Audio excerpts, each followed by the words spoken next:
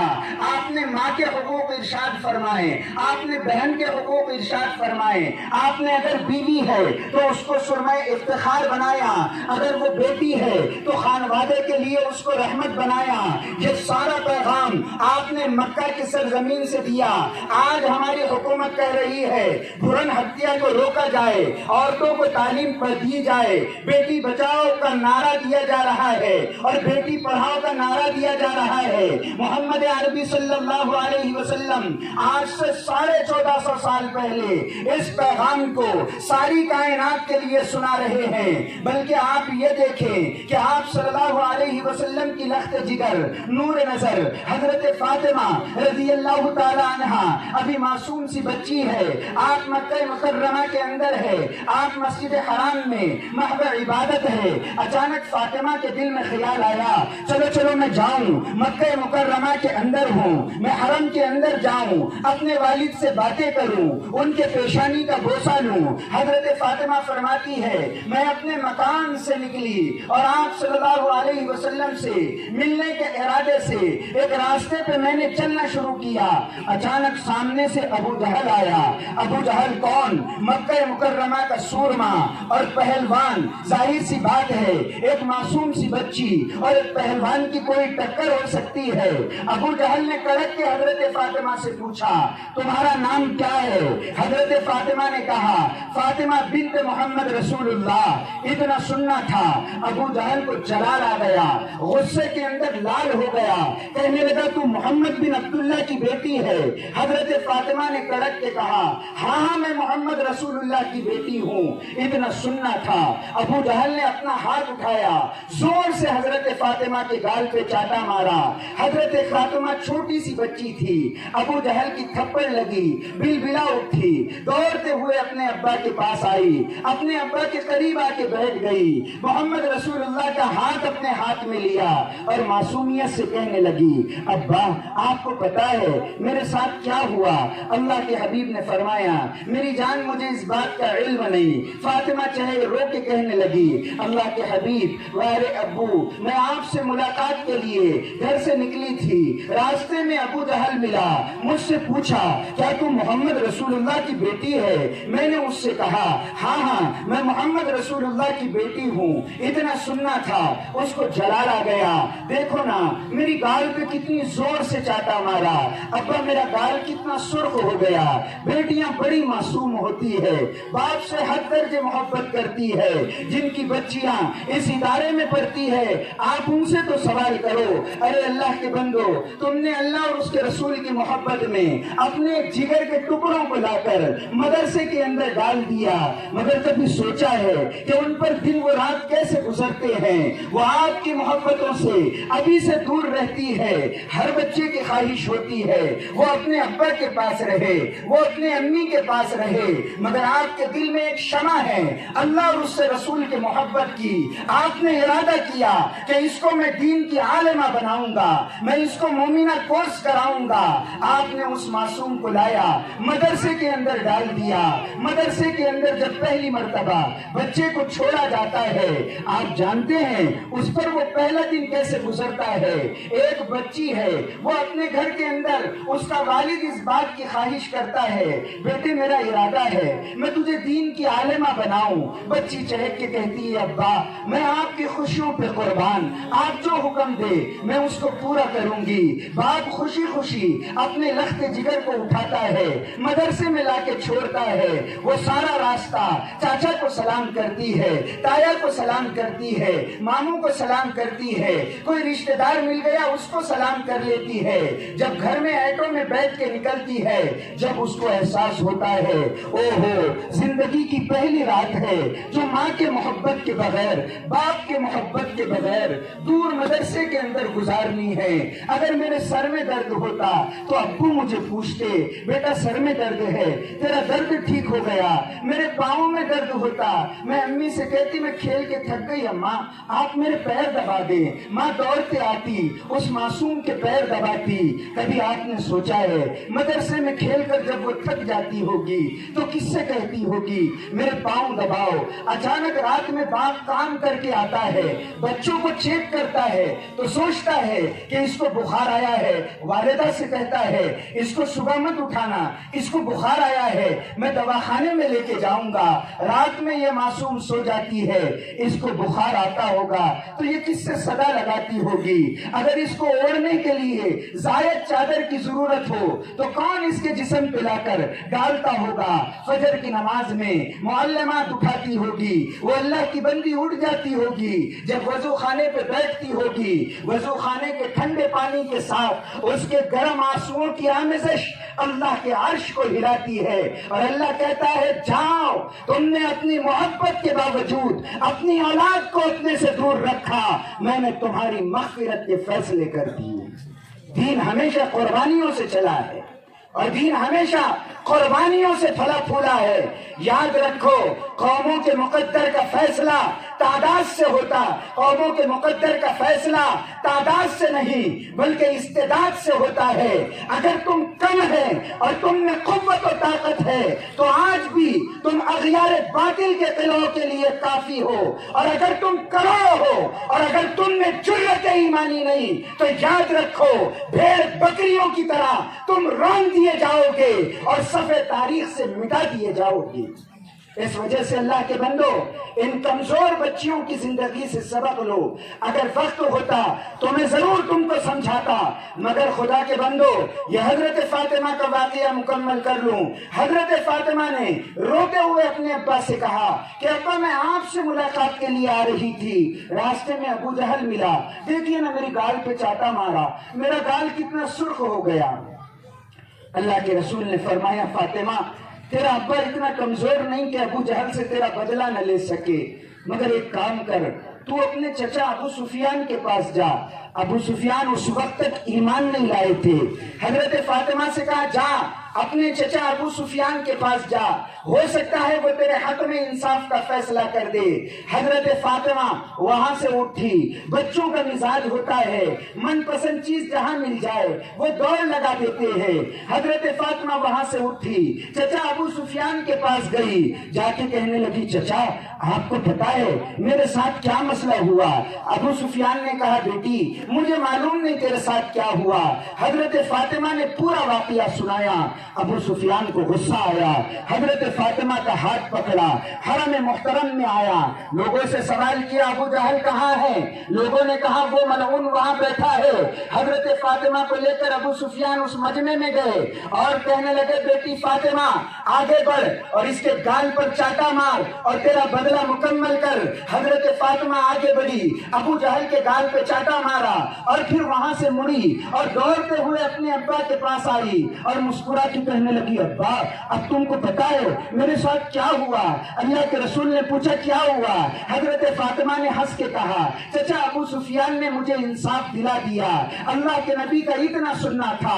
اپنے ہاتھ آسمانوں کی جانب اٹھائے اور کہنے لگے میرے اللہ جس ایک کمزور بچی کو ابو سفیان نے انصاف دلایا ہے تو ہدایت ابو سفیان کا مقدر کر دے۔ علماء تاریخ نے لکھا ہے کہ ایک بچی سے حسن سلوک کی بنیاد پر اللہ نے ابو سفیان کو ضلالت کے غار سے نکال کر ہدایت کا امام بنا دیا۔ ایک بچی سے حسن سلوک۔ اس وجہ سے خدا کے بندو یہاں تو ہزاروں بچیاں ہیں اور سینکڑوں کی تعداد میں بچیاں ہیں۔